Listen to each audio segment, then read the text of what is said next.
Bismillahirrahmanirrahim. Assalamualaikum warahmatullahi wabarakatuh. Ada kekeliruan berpikir nanti kalau anak saya sudah hafal Quran, anak-anak SDIT ini sudah hafal Quran mau apa?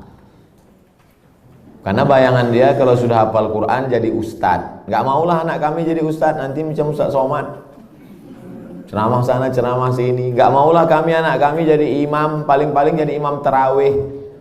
Tolong mindset kita dibetulkan, main otak, setting. Karena banyak juga orang ini main otak, setan. Mindset otak setan. Jadi hafal Quran itu bukan tujuan, hafal Quran itu sarana. Tujuannya rumah sakit budi kemuliaan, sarananya naik ojek, naik grab, naik mobil, naik sepeda. Ini ngapal Quran ini sarananya, tujuannya supaya dia menjadi hamba Allah, jangan jadi hamba harta, hamba kuasa, hamba wanita. Kalau sudah dia hafal Quran SDIT, habis itu kita tidak paksa dia mau jadi apa, terserah. Anak saya tak saya paksa jadi ustaz, terserah mau jadi apa dia. Bakat dia kemana? Jadi kalau nampak dari kecil udah megang-megang jarum suntik, memang ke fakultas kedokteran lah itu. Dua kemungkinan, kalau tidak pecandu narkoba. Nauzubillah, nauzubillah. Jadi pendidikan Islam pertama dimasukkan ke kepalanya itu Quran, habis itu hadis Nabi, habis itu barulah akhlakul karimah. Itu mesti dibetulkan. Jangan nanti berpikir nanti habis hafal Quran jadi apa? Ya tetap jadi profesi dia. Kalau dia jadi pengacara, dia jadi pengacara yang hafal Quran. Kalau dia jadi tentara, dia jadi tentara penghafal Quran. Kalau jadi polisi penghafal Quran. Betul kepalanya. Tak dimakannya, tak dizoliminya orang lain. Itu tujuannya. Insya Allah 10-20 tahun akan datang, generasi kita adalah generasi yang Qurani. Dan kita punya kontribusi di situ dengan SDIT ID. Bagaimana hukumnya kegiatan ilmiah dokter disponsori pabrik obat? Pabrik obat menyediakan duit 100 juta, dibuat acara ilmiah, seminar, lokakarya segala macam, atau acara agama yang menyelenggarakan dokter. Di mana letak haramnya? Mungkin akan terjadi kolusi, nepotisme, kecurangan, penilaian tidak lagi normal. Dikhawatirkan terjerumus dalam gratifikasi. Makanya suatu ketika sahabat Nabi mengutip zakat dari Yaman. Ketika barang-barang zakat dibawa, kambing, onta, lembu, ini kambing untuk zakat, ini kambing saya. Kata Nabi, kok ada kambing zakat, ada kambing saya? Kok dapat kambing dari mana? Hadiah. Kata Nabi, seandainya kau duduk di rumah emakmu, di rumah bapakmu, mungkinkah ada orang ngasih kambing? Tak ada. Dia dapat kambing itu karena jabatan. Dikhawatirkan ke depan penilaian dia tidak lagi normal. Sebelum dapat hadiah kambing, periksanya. Berapa kambing? 40 ekor, satu. Berapa unta? 5 ekor, satu kambing. Tapi setelah dapat hadiah, mulai tak normal lagi. Berapa? Mau kasih-kasihlah, nggak kasih nggak apa-apa. Makanya segala penilaian kalau sudah datang ke Indonesia rusak.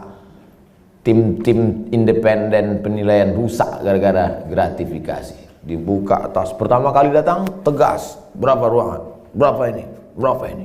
Begitu dapat lempuk durian, gratifikasi merusak. Jadi kalau masuk dia dalam kelompok gratifikasi bisa haram. Tapi kalau pandai tidak merusak, gimana caranya tidak merusak? Teknisnya ya diatur. Ini ada sekelompok orang yang menerima dan dia bukan tim penilai, dia bukan tim pemeriksa, dia tidak ada kait-mengait dengan keputusan dan dapat, kalau bisa disiasati, laksanakan. Tapi kalau merusak etos kerja, masuk dalam kategori riswah sogok, la'ana Rasulullah SAW ar-rashi wal murtashi, yang menerima sogok, yang mendapat sogok, maka dilaknat Allah Subhanahu wa ta'ala. Bisa kami Pak Ustaz selamat? Lanjutkan. Tak selamat, stop. Profesi dokter pria, dokter kandungan, memeriksa pasien perempuan. La yakhluwanna rajulun ma'amra'atin illa ma'adhi mahramin. Tak boleh berdua-duaan laki-laki dengan perempuan kecuali tak ada mahram, kecuali ada mahram. Tak boleh. Anta musayyada mar'atin la tahillu lahu. Menyentuh tangan perempuan yang tak mahram lebih baik ditusuk paku dari api neraka ke kepala daripada menyentuh tangan perempuan yang tak mahram. Kena pasal-pasal ini. Tapi ada pasal meringankan, ad-darurat tubihul mahzurat. Ternyata ketersediaan dokter perempuan tidak mencukupi jumlah pasien perempuan. Itulah maka tadi saya sebutkan, kalau diterima nanti 20 anak tahfiz Quran SDIT, nanti mesti ada 7, 5, 10 yang perempuan, supaya mereka nanti akan menjadi dokter spesialis kandungan di UII nanti. Amin. Supaya mereka lah yang akan nanti menutupi ketersediaan SPOG, spesialis obgyn dokter perempuan. Karena kalau tidak, khawatir kita akan terjerumus. Tapi bapak-bapak yang spesialis kandungan, karena sekarang tidak terpenuhi, masuk kategori darurat. Saya sampai sekarang belum tahu survei berapa untuk kota provinsi. Terlalu besar mungkin untuk Indonesia, Provinsi Kepulauan Riau, Kota Batam saja. Berapa dokter SPOG perempuan, berapa yang laki-laki, berapa yang hamil perempuan, memanglah perempuan tuh hamil. Berapa hitungannya? Kalau satu dokter tuh berapa? Kalau masih dalam kategori darurat, tapi kalau hanya untuk tidak darurat.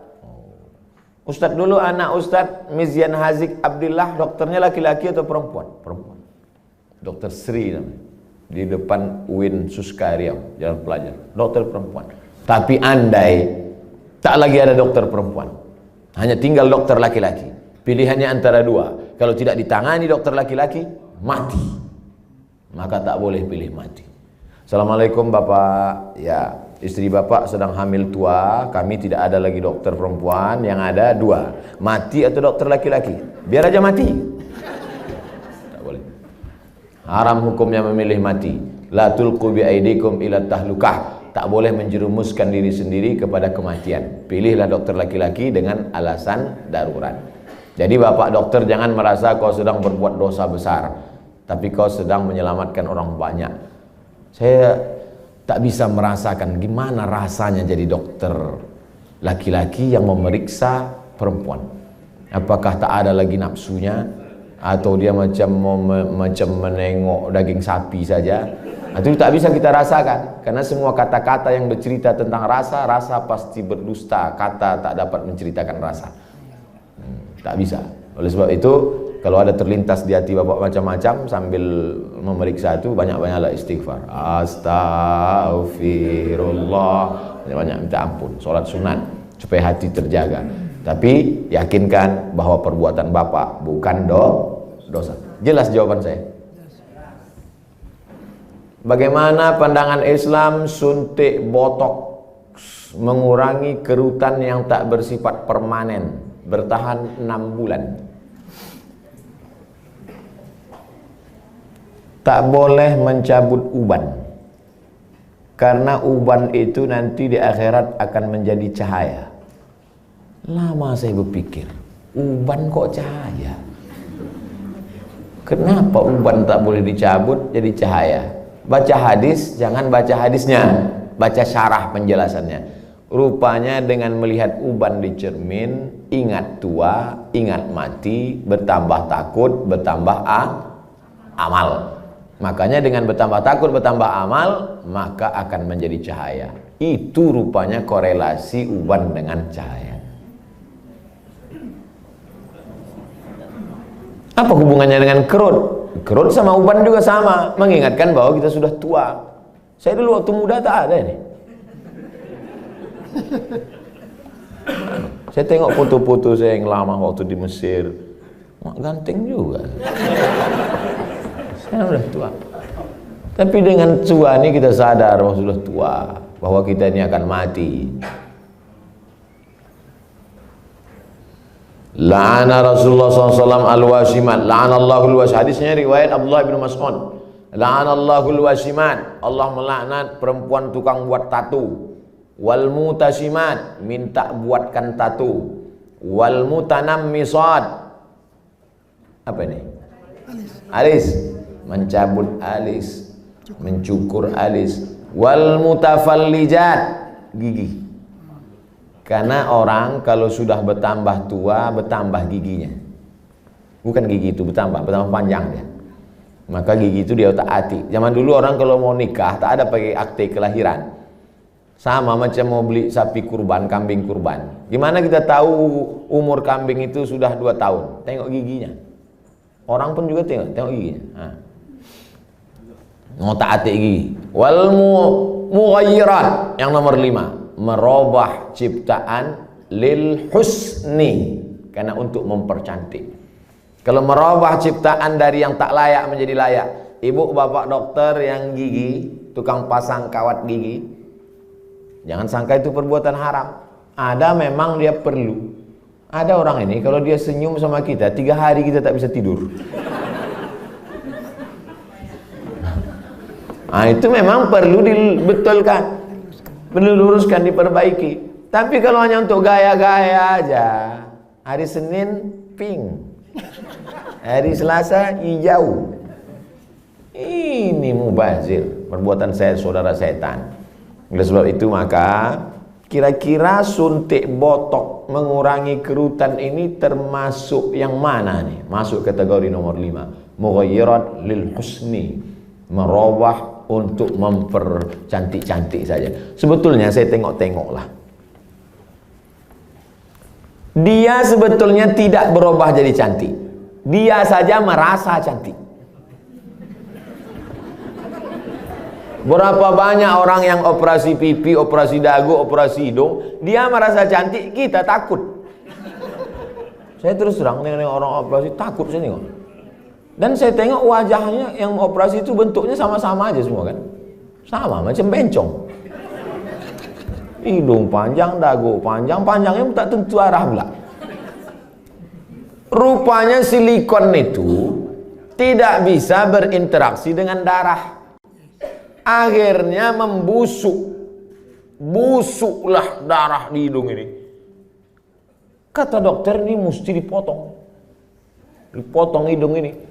Alhamdulillah ada terapi lintah. Akhirnya digantungkanlah lintah. Digantungkanlah lintah di sini.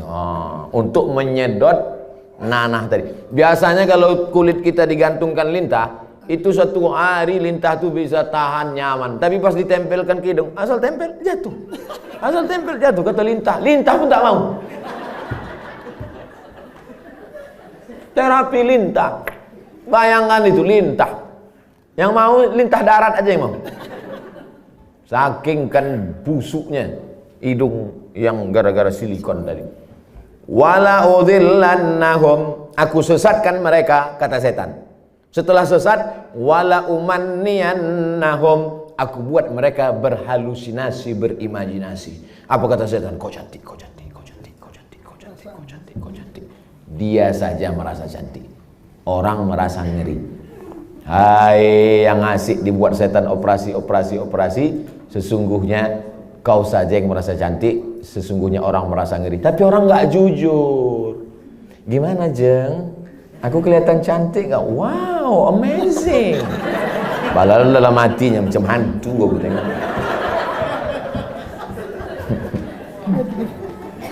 Baru dijawab, udah datang pertanyaan. Suntik filler untuk memancungkan hidung dan melancipkan dagu yang bersifat tak permanen 6 bulan.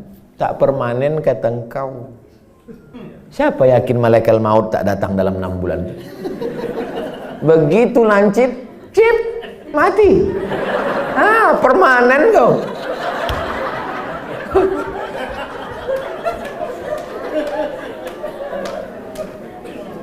Kau cantik bukan karena dagu kau lancip.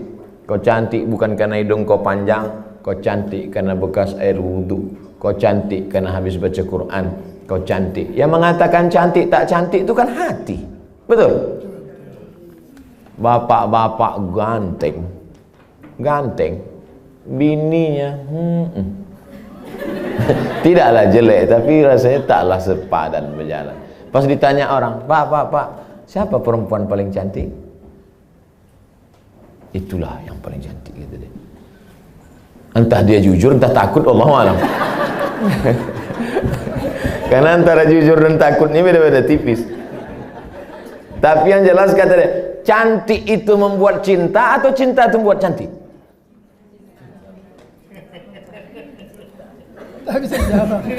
Gara-gara cinta itulah orang menjadi cantik. Karena kalau cantik itu relatif.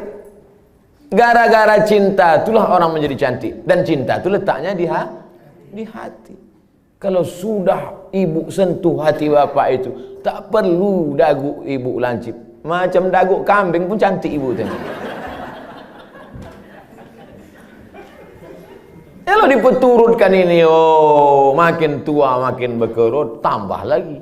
Makin tua makin turun. Dia bertahan paling cuma 2 bulan, 6 bulan tahan. Habis itu hidung turun, dagu turun. Tinggal mencari sapu lidi aja lagi. Nenek sihir.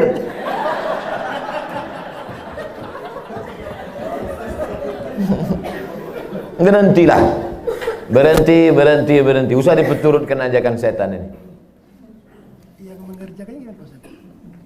Kalau perbuatan itu haram, maka yang melakukannya pun ikut haram. Orang yang memberikan fasilitasnya pun ikut haram. Maka terjerumus dalam perbuatan haram kolektif. Saya kan cuma jual khamar. Saya nggak ada ngajak dia minum khamar. Saya cuma jual aja Pak Ustadz. Penjualnya ikut kena, pembawanya ikut kena. Khamar itu 6 ikut kena. Penjualnya, pembelinya, yang menuangkannya ikut semua. Supirnya ikut kena. Security-nya ikut kena. Tarik benang untuk meniruskan pipi, bertahan setelah masuk pasal 5 semua. Jadi Islam itu unik hebatnya, dia tidak menyebutkan 1, 2, 3, tapi menyebutkan secara umum dan terkait. Mukjizat ini Nabi disebut punya jawami'ul kalim. Kalimatnya singkat tapi makna padat sampai hari ini bermakna. Apapun namanya, yang merubah ciptaan Allah bukan karena darurat, bukan karena tak layak. Merubah yang tak normal menjadi normal boleh. Yang sudah normal dia taati menjadi abnormal. Nauzubillah. Bapak mesti siap menerima bunga yang layu. Karena tabiat bunga pasti layu, kecuali bunga plastik. Nah itulah maka sekarang banyak perempuan yang mau jadi plastik. Dokter anak, sunat perempuan bagaimana hukumnya Pak Ustaz? Anak saya laki-laki, keponakan saya perempuan. Kata saya kepada adik saya, kau cari, kalau tak mau dokter di rumah sakit itu menyunat keponakan saya, cari bidan kampung yang mau menyunat. Karena saya berpegang pada mazhab Syafi'i. Ada mazhab yang mengatakan sunat tak perlu. Mazhab Hanafi, Maliki, Hambali mengatakan sunat bagi perempuan itu tidak wajib. Sedangkan saya berpegang pada mazhab Syafi'i mengatakan wajib. Adakah khitan sunat perempuan pada zaman Nabi? Ada. Nabi mengatakan kepada si perempuan itu, kau potong tapi jangan terlalu banyak. Maaf, na'udzubillah, hari ini bisa menyebabkan frigid dan lain sebagainya. Tapi rupanya manfaat lain dari memotong khitan pada perempuan itu adalah meminimalisir libido seksual. Begitu kata ulama-ulama dulu. Oleh sebab itu saya sampai hari ini tetap berpegang pada mazhab Syafi'i. Anak perempuan kalau tak mau dokter memotong karena takut bahkan bisa masuk HAM, hak asasi manusia, banyak saja pasal-pasal yang mereka lakukan. Sedangkan di zaman Nabi yang pakaian tertutup, makanannya bersih, tontonannya bersih. Apalagi zaman sekarang tontonannya maksiat, makanannya memicu libido seksual dengan berbagai macam cerita hubungan. Maka khitan amat sangat baik. Salah satu usaha meminimalisir. Bagaimana cara sebaiknya bagi dokter anak menasehati pihak ortu imunisasi bayinya sejak lahir? Dulu saya diundang oleh Kementerian Kesehatan Provinsi Riau. Videonya kan viral, coba cari. Sosialisasi suntik, imunisasi. Saya jelaskan di situ bahwa fatwa Majelis Ulama Indonesia beda antara bendanya ini halal atau memakainya yang mubah. Boleh. Jadi ini dua fatwa nih. Bendanya tidak halal. Sampai sekarang tak ada fatwa MUI bahwa barang itu halal. Karena memang dia dibuat dari babi. Maka tak ada fatwa halal. Yang ada itu fatwa mubah, boleh menggunakannya karena alasan memilih dua mudarat yang teringan.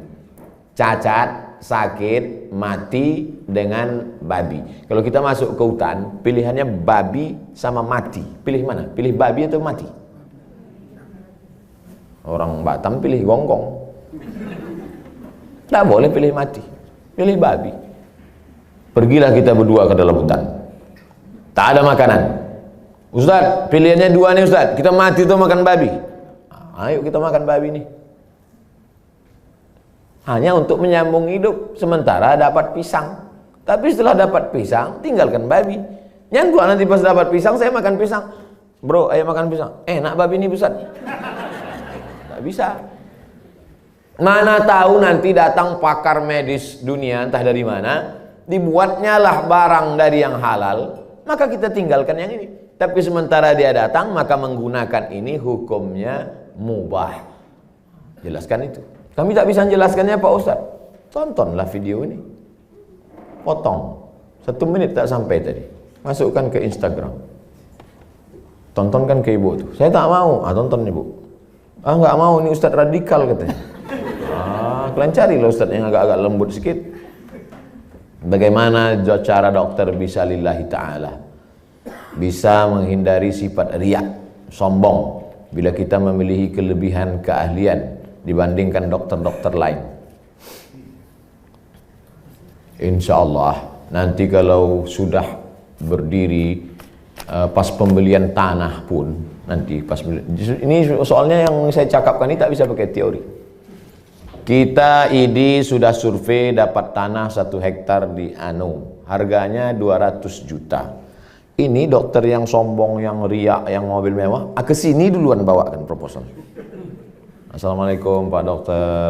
Pak Dokter kan pasiennya banyak. Oh iya kata dia. Saya yang paling hebat di Batam ini kata dia. Rumah Pak Dokter kan paling bagus. Oh iya kata dia. Rumah saya yang paling mahal. Ini tanah nih 200. Aduh semua utang kata dia. Jadi kalau mau menghilangkan kesombongan, keangkuhan, nih pas praktek.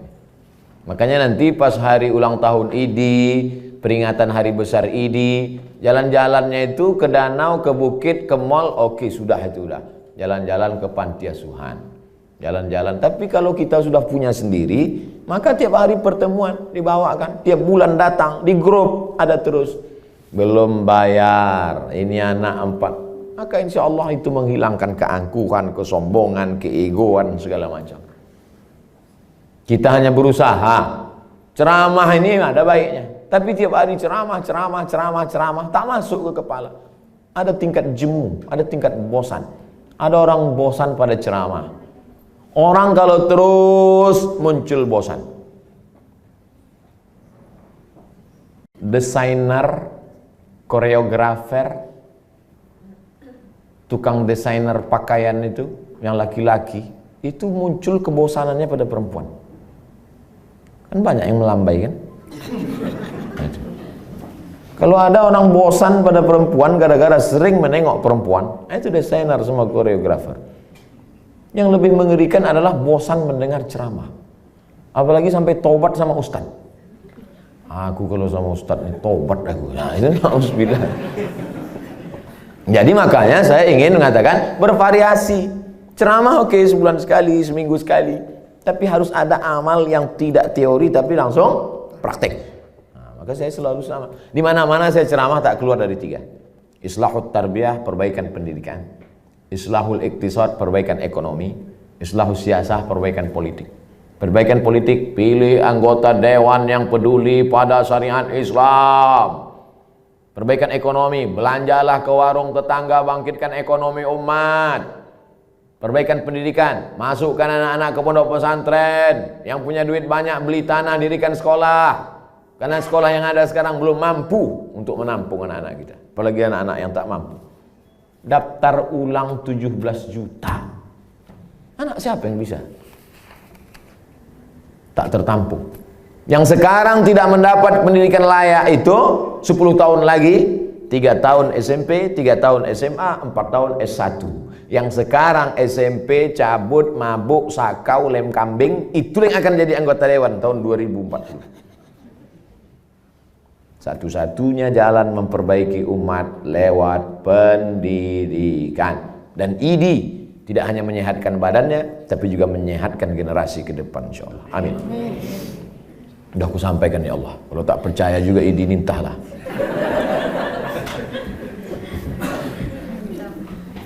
Dah habis pertanyaan. Habis. Terima kasih atas segala perhatian Bapak dan Ibu. Ceramah kita pagi ini baru starting point, baru start. Ini belum finish. Ini baru garis start. Usaha kita ke depan. Masih. Saya tak bisa mengontrol. Bapak Ibu lah saling tolong menolong. Mudah-mudahan kita tetap saling tolong menolong dalam kebaikan dan ketakwaan kepada Allah. Tapi kita tak bisa guna apa-apa selain pertolongan Allah. Mari kita sama-sama berdoa ala hazihin niyah, untuk niat yang baik ini supaya Allah sampaikan dengan kemuliaan surat Al-Fatihah. A'udzubillahi minasyaitonir rajim. Bismillahirrahmanirrahim. Alhamdulillahi rabbil alamin.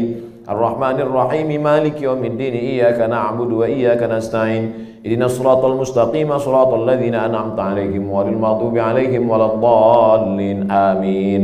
Allahumma salli ala sayyidina Muhammad wa ala ali sayyidina Muhammad. Allahumma inna nas'aluka bisirril Fatihah wa bisirri nabiyyika Muhammad sallallahu alaihi wasallam at-tuballigh maqasidana. Dengan kemuliaan selawat dan kemuliaan surat Al-Fatihah, sampaikan niat baik kami ya Allah. Wa taqdi hajatina, tunaikan hajat-hajat kami, hajat dunia, hajat akhirat ya Allah. Allahumma barik lana fi arzaqina, rezeki kami ini berkahilah dia supaya bisa menjadi amal soleh yang tetap mengalir sesudah kami mati ya Allah. Allahumma alif baina qulubina, satukan hati kami, pertautkan jiwa kami supaya kami ikhlas beramal karena Engkau.